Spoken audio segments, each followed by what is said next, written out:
Bíblia completa em um ano, dia 313, Atos 7. Então o sumo sacerdote lhe perguntou: Essas acusações são verdadeiras? Estevão respondeu: Irmãos e pais, ouçam-me. O Deus glorioso apareceu a nosso antepassado Abraão na Mesopotâmia, antes de ele se estabelecer em Harã. E lhe disse: Deixe sua terra natal e seus parentes e vá para a terra que eu lhe mostrarei. Então Abraão saiu da terra dos caldeus e morou em Harã até seu pai morrer. Depois Deus o trouxe aqui, para a terra onde vocês agora vivem. Mas Deus não lhe deu herança alguma aqui, nem mesmo espaço de um pé. Contudo, prometeu que a terra toda pertencia a Abraão e a seus descendentes, embora ele ainda não tivesse filhos. Disse-lhe também que seus descendentes viveriam numa terra estrangeira, onde seriam escravizados e oprimidos por 400 anos. Mas Deus disse: Eu castigarei a nação que os escravizar, e por fim sairão dali e me adorarão neste lugar. Naquele tempo, Deus deu a Abraão a aliança da circuncisão. Assim, quando seu filho Isaque nasceu, ele o circuncidou no 8º dia. Essa prática continuou quando nasceu Jacó, filho de Isaque, e quando nasceram os 12 filhos de Jacó, os patriarcas de Israel. Os patriarcas tiveram inveja de seu irmão José e o venderam como escravo para o Egito, mas Deus estava com ele e o livrou de todas as suas dificuldades. Deus concedeu a José favor e sabedoria diante do faraó, rei do Egito, e o faraó o nomeou governador de todo o Egito e administrador de seu palácio. Então veio uma fome sobre o Egito e sobre Canaã. Houve grande aflição e nossos antepassados ficaram sem comida. Jacó soube que ainda havia cereal no Egito e enviou seus filhos, nossos antepassados, para comprarem alimento. Da segunda vez que foram, José revelou sua identidade a seus irmãos e os apresentou ao faraó. Depois, José mandou trazer para o Egito seu pai Jacó e todos os seus parentes, 75 pessoas ao todo. Assim Jacó foi para o Egito e ali morreu, bem como nossos antepassados.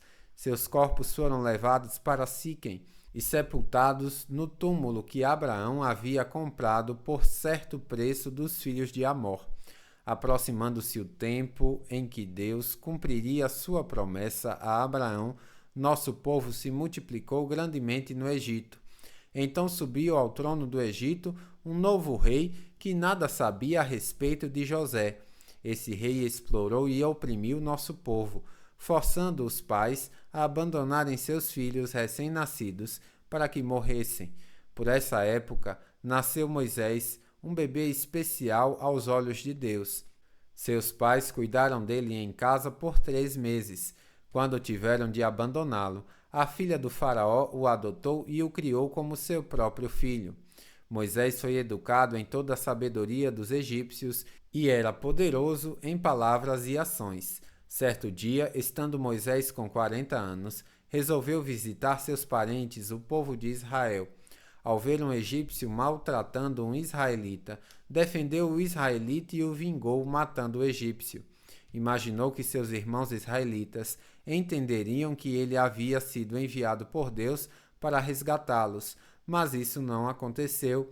No dia seguinte, visitou-os novamente e viu 2 homens de Israel brigando. Tentando agir como pacificador, disse a eles: Homens, vocês são irmãos, por que brigam um com o outro? Mas o homem que era culpado empurrou Moisés e disse: Quem o nomeou líder e juiz sobre nós? Vai me matar como matou o egípcio ontem? Quando Moisés ouviu isso, fugiu e foi viver como estrangeiro na terra de Midian. Ali nasceram seus 2 filhos. 2 anos depois, no deserto próximo ao Monte Sinai, um anjo apareceu a Moisés nas chamas de um arbusto que queimava. Quando Moisés viu aquilo, ficou admirado. Aproximando-se para observar melhor, ouviu a voz do Senhor que disse: Eu sou o Deus de seus antepassados, o Deus de Abraão, de Isaque e de Jacó. Moisés tremia de medo e não tinha coragem de olhar. Então o Senhor lhe disse: Tire as sandálias, pois você está pisando em terra santa. Por certo, tenho visto a aflição do meu povo no Egito, tenho ouvido seus gemidos e desci para libertá-los. Agora vá, pois eu o envio de volta ao Egito.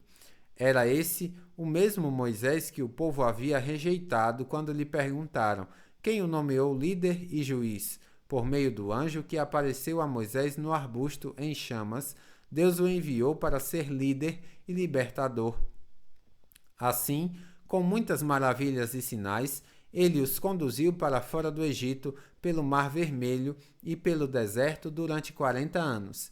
Esse mesmo Moisés disse ao povo de Israel: Deus levantará para vocês um profeta como eu do meio de seu povo. Moisés estava com nossos antepassados, a congregação do povo de Deus no deserto, quando o anjo lhe falou no Monte Sinai, e ali Moisés recebeu palavras que dão vida para transmiti-las a nós. Nossos antepassados se recusaram a obedecer Moisés. Eles o rejeitaram e em seu íntimo voltaram ao Egito. Disseram a Arão: Faça para nós deuses que nos guiem, pois não sabemos o que aconteceu com esse Moisés que nos tirou do Egito. Logo, fizeram um ídolo em forma de bezerro, ofereceram-lhe sacrifícios e começaram a celebrar o objeto que haviam criado. Então, Deus se afastou deles e os entregou para servirem as estrelas do céu como deuses, conforme está escrito no livro dos profetas. Foi a mim que vocês trouxeram sacrifícios e ofertas durante aqueles 40 anos no deserto, povo de Israel? Não, vocês carregaram um santuário de Moloque, a estrela de seu deus Reifã, e as imagens que fizeram para adorá-los. Por isso, eu os enviarei para o exílio, para além da Babilônia. Nossos antepassados levaram com eles, pelo deserto, o tabernáculo, construído de acordo com o modelo que Deus havia mostrado a Moisés.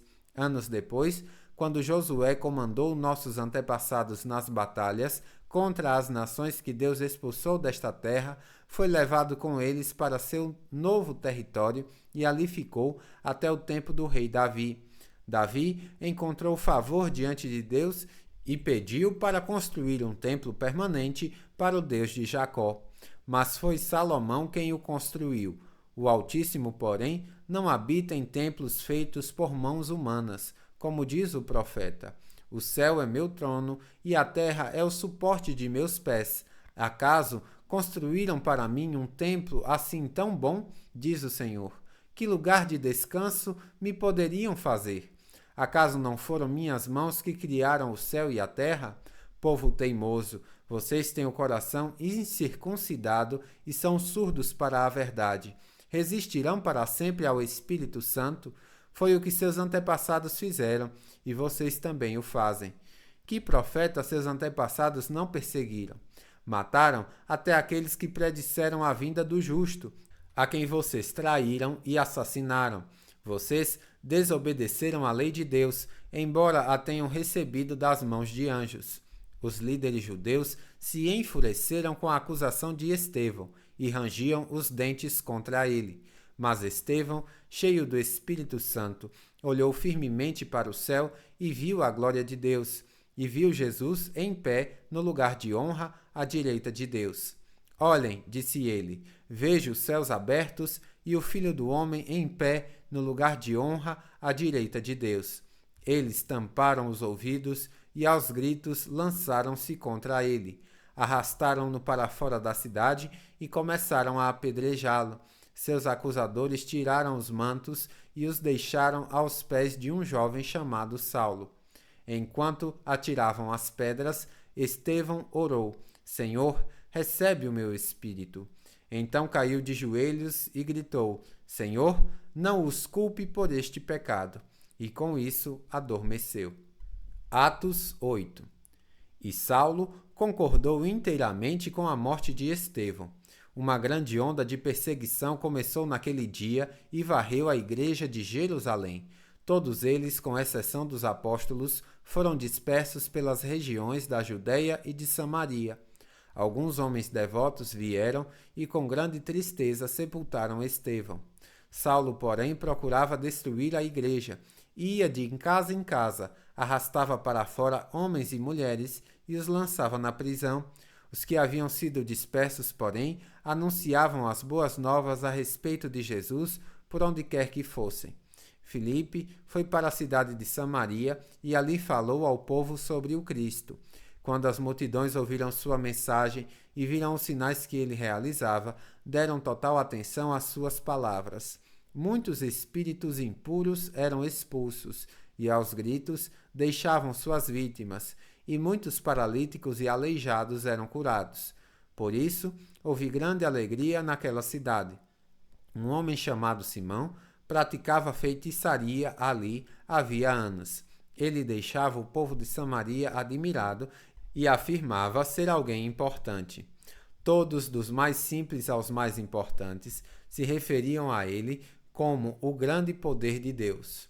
Ouviam-no com atenção, pois durante muito tempo eles os tinha deixado admirados com sua magia. No entanto, quando Filipe lhes levou a mensagem sobre as boas novas do reino de Deus e sobre o nome de Jesus Cristo, eles creram e, como resultado, muitos homens e mulheres foram batizados. O próprio Simão creu e foi batizado. Começou a seguir Filipe por toda parte, admirando-se dos sinais e milagres que ele realizava. Quando os apóstolos em Jerusalém souberam que o povo de Samaria havia aceitado a mensagem de Deus, enviaram para lá Pedro e João. Assim que os dois chegaram, oraram para que aqueles convertidos recebessem o Espírito Santo, pois, apesar de terem sido batizados em nome do Senhor Jesus, o Espírito Santo ainda não havia descido sobre nenhum deles. Então, Pedro e João impuseram as mãos sobre eles e receberam o Espírito Santo. Simão viu que as pessoas recebiam o Espírito Santo quando os apóstolos impunham as mãos sobre elas. Então, ofereceu-lhes dinheiro, dizendo: "Deem-me este poder também, para que, quando eu impuser as mãos sobre as pessoas, elas recebam o Espírito Santo." Pedro, porém, respondeu: "Que seu dinheiro seja destruído com você, por imaginar que o dom de Deus pode ser comprado. Você não tem parte nem direito neste ministério, pois seu coração não é justo diante de Deus. Arrependa-se de sua maldade e ore ao Senhor. Talvez ele perdoe esses seus maus pensamentos. Pois vejo que você está cheio de amarga inveja e é prisioneiro do pecado." Simão exclamou: "Orem ao Senhor por mim, para que essas coisas terríveis não me aconteçam." Depois de terem testemunhado e proclamado a palavra do Senhor em Samaria, Pedro e João voltaram a Jerusalém. Ao longo do caminho, pararam em muitas vilas samaritanas para anunciar as boas novas. Um anjo do Senhor disse a Felipe: "Vá para o sul, para a estrada no deserto que liga Jerusalém a Gaza." Felipe partiu e encontrou no caminho um alto oficial etíope, o eunuco responsável pelos tesouros de Candace, rainha da Etiópia. Ele tinha ido a Jerusalém para participar da adoração e estava no caminho de volta, sentado em sua carruagem. Lia em alta voz o livro do profeta Isaías. Então o Espírito disse a Filipe: "Aproxime-se e acompanhe a carruagem."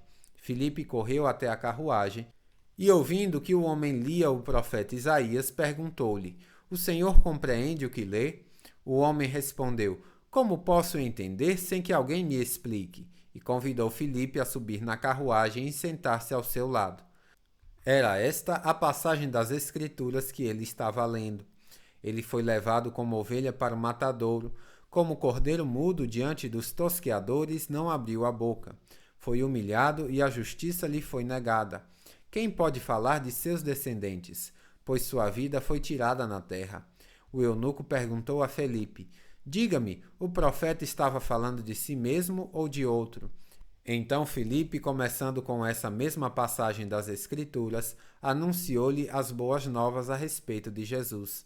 Prosseguindo, chegaram a um lugar onde havia água. Então o eunuco disse: "Veja, aqui tem água. O que me impede de ser batizado?" Felipe disse: "Nada o impede, se você crê de todo o coração." O eunuco respondeu: "Creio que Jesus Cristo é o Filho de Deus." Então mandou parar a carruagem e os dois desceram até a água e Filipe o batizou. Quando saíram da água, o Espírito do Senhor tomou Filipe e o levou. O eunuco não tornou a vê-lo, mas seguiu viagem cheio de alegria. Então Filipe apareceu mais ao norte, na cidade de Azoto. Anunciou as boas novas ali e em todas as cidades ao longo do caminho, até chegar a Cesareia. Bíblia completa em um ano, final do dia 313.